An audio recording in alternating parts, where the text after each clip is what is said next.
बढ़ेंगे खबरों में आगे। कांकेर से अगली बड़ी खबर है, जहां पुलिस कांस्टेबल ने फांसी लगाकर आत्महत्या की। नेशनल हाईवे 30 पर पेड़ पर लटकी मिली लाश, तो एसपी ऑफिस में पदस्थ था कांस्टेबल। सुसाइड के कारणों की जांच में जुटी है पुलिस। कोतवाली थाना क्षेत्र के नाथियानवा गांव का पूरा मामला बताया जा रहा है। तो कांकेर से ये बड़ी खबर है, जहां पर पुलिस कांस्टेबल ने फांसी लगाकर आत्महत्या जैसा कदम उठाया। नेशनल हाईवे 30 पर पेड़ पर लाश लटकी मिली। एसपी ऑफिस में पदस्थ था कांस्टेबल। बड़ी जानकारी, ज्यादा जानकारी के साथ कांकेर सहयोगी नीरज तिवारी फोन लाइन पर जुड़ चुके हैं। नीरज, क्या कुछ जानकारी? जी देखिए, आज जो है खबर निकलकर सामने आई है कि जो पुलिस अधीक्षक कार्यालय में एक आरक्षक जो वहां पर पदस्थ था, जो कि ड्यूटी में था, और उसने जो है आत्महत्या कर ली है। और जो नाथियानामा गांव है, वहां पर एक जंगल है, रास्ते से गुजरते हुए लेफ्ट साइड में जो एरिया है, उस एरिया में पेड़ पर उसकी लाश टंगी हुई मिली है, जहां पर उसकी बाइक भी बरामद की गई है। बताया जा रहा है कि उसका जो नाम है वो विकास दुग्गा है। और ये किस कारण इसने फांसी लगाई, किस कारण इसने आत्महत्या जैसी इस घटना को अंजाम दिया, इसकी फिलहाल जानकारी निकलकर सामने नहीं आई है। हालांकि पुलिस वहां पर पहुंच चुकी है। शव को जो है वहां से पोस्टमार्टम के लिए भेज दिया गया है। आगे की जांच के लिए पुलिस जो है कार्रवाई में जुटी हुई है। क्या परिजनों से बातचीत हो सकी? परिजनों की तरफ से, परिवार वालों की तरफ से किसी तरह की जानकारी दी गई हो? जी देखिए, प्राथमिक जानकारी जो निकलकर सामने आई है उसमें जो है आत्महत्या की ही जानकारी है और शव को फिलहाल निकाल लिया गया है। पुलिस जो है उनके परिजनों से भी बातचीत करने की कोशिश कर रही है, ताकि कुछ अहम सबूत निकलकर सामने आए कि आखिर इस तरह की आत्महत्या करने के पीछे की वजह क्या रही होगी। फिलहाल पुलिस जांच के बाद ही कुछ सामने आ पाएगा। बहुत शुक्रिया नीरज, तमाम जानकारी देने के लिए।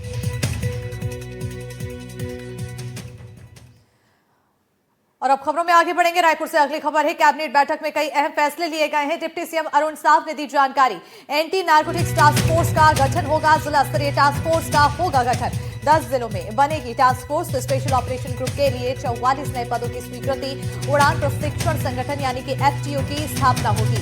राज्य के विभिन्न एयरपोर्ट पर स्थापना की जाएगी। स्टार्टअप प्रोत्साहन नीति 2025-26 का अनुमोदन होगा। अटल नगर विकास प्राधिकरण के लिए नई बिल्डिंग बनेगी। तो छत्तीसगढ़ क्लाउड फर्स्ट नीति लागू करने की स्वीकृति दी गई है। उसके अलावा मोबाइल टावर योजना का भी अनुमोदन। नक्सल प्रभावित क्षेत्रों में लगेंगे मोबाइल टावर। तो बड़ी जानकारी आपको दे रहे हैं।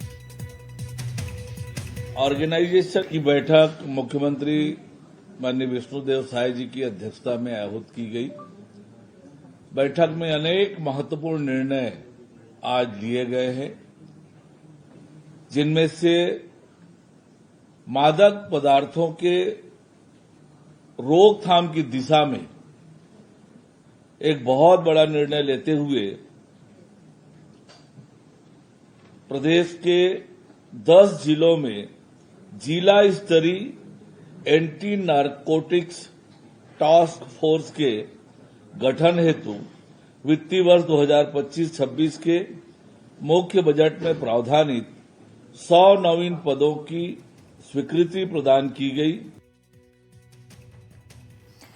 और अब खबर सागर से है। बीजेपी विधायक गोपाल भार्गव का ब्राह्मणों पर बयान। सारे नियम कानून ब्राह्मणों के खिलाफ बन रहे। भार्गव ने कहा तो ब्राह्मणों को योजनाबद्ध तरीके से दबाया जा रहा। आगे कहा कि ब्राह्मण एकजुट नहीं हुए तो इतिहास माफ नहीं करेगा। गोपाल भार्गव के बयान पर कैबिनेट मंत्री नारायण पवार का भी बयान सामने आया। उन्होंने कहा कि ब्राह्मण तो धरती पर साक्षात देवता है। देश में कानून है, उस पर लोगों का अपना अपना पक्ष होता है। तो यूजीसी ने एक फैसला लिया है, इसमें सरकार की भूमिका नहीं है। क्या कुछ कहा है आपको सुनवाएंगे। तो सागर में बीजेपी के वरिष्ठ विधायक और पूर्व मंत्री गोपाल भार्गव के बयान का एक वीडियो सामने आया, जिसमें वो कह रहे हैं कि तमाम संगठनों का एक ही लक्ष्य है कि ब्राह्मणों को मारो, दबाओ, इनसे बदला ले लो। सारे नियम कानून ब्राह्मणों के खिलाफ ही बन रहे हैं, इसलिए हम सभी को संगठित होना पड़ेगा। संगठन में शक्ति होती है और हम संगठित हुए तो हमें कोई दबा नहीं सकता। पूर्व मंत्री भार्गव के इस बयान ने राजनीति गलियारों में हलचल बढ़ा दी है। रविवार को पूर्व मंत्री गोपाल भार्गव रविंद्र भवन में आयोजित ब्राह्मण समाज के मेधावी विद्यार्थियों के सम्मान समारोह में शामिल होने पहुंचे थे। इस दौरान उन्होंने संबोधन के दौरान बयान दिया। जितने भी लोग हैं उनके लिए एक ही लक्ष्य, एक ही टारगेट है कि ब्राह्मण के लिए मारो, ब्राह्मण के लिए नीचे करो, ब्राह्मण के लिए काम कर दो, इसके लिए इससे बदला ले लो, किसी भी प्रकार से लो, सास की किसी भी तरीके से। मैं क्या चलता हूं, यदि संगठन में शक्ति होगी, हम सब एक होंगे तो कोई भी हमें छुपा नहीं सकता, चाहे उसकी बल संख्या बल कितना नहीं। अब बचा क्या है, हम ये क्या एक पैसे के बराबर बचे हैं, तो क्या हमारे लिए मार दिया जाएगा? क्या अभी हम ही खटक रहे हैं सबकी नजरों में? कोई भी हो, इसके लिए बहुत जरूरी है कि हम संगठित हो जाएं, अन्यथा इतिहास पीढ़ियां हम माफ नहीं करेंगी। तो किसी चीज को अपवाद को जोड़कर नहीं देखना चाहिए। देश के कानून है, कई लोगों का पक्ष होता है, कई लोगों का विरोध हो सकता है, और उस पर सुप्रीम कोर्ट ने भी अपना निर्णय दिया स्थगन का। सरकार को भी जो निर्देश मिले उसका पालन होगा। किसी वर्ग के लिए खिलाफ कोई चीज़ नहीं है, और इसलिए सरकार का भी निर्णय नहीं है, यूजीसी का ये निर्णय है विश्वविद्यालय कैंपस में क्या होना। कोर्ट ने कहा है, सरकार उसका पालन कर रही है। निश्चित रूप से उसमें जो समाधान होगा करेंगे। और अब खबर भोपाल से है। ऑनलाइन गेम के चलते सुसाइड का मामला, घटना को लेकर पड़ोसी शंभू शुक्ला का खुलासा। बच्चे की मां घर पर चिल्ला रही थी। शंभू शुक्ला ने बताया घर का दरवाजा अंदर से बंद था, पड़ोसियों ने मिलकर दरवाजा खोला तो बच्चा हैंग मिला। बड़ी जानकारी आपको दे रहे हैं, तो पड़ोसी की तरफ से इस पर जानकारी दी गई, खुलासा किया गया और उसने बताया कि बच्चे की मां घर पर चिल्ला रही थी, घर का दरवाजा अंदर से बंद था, पड़ोसियों ने मिलकर दरवाजा खोला है।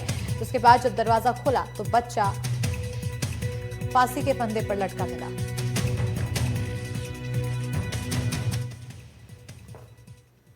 साढ़े 10 बजे बच्चे की माँ उसको ले गई थी। उनकी एक पारिवारिक कार्यक्रम, 13वीं का कार्यक्रम था उनके पिताजी का। फिर वो 11:15 बजे करीब वापस आई हैं, और मैं यहीं बैठा हुआ था, और बच्चे को बोली कि नहा धो करके तुम जल्दी से आ जाना, और वो चली गई हैं।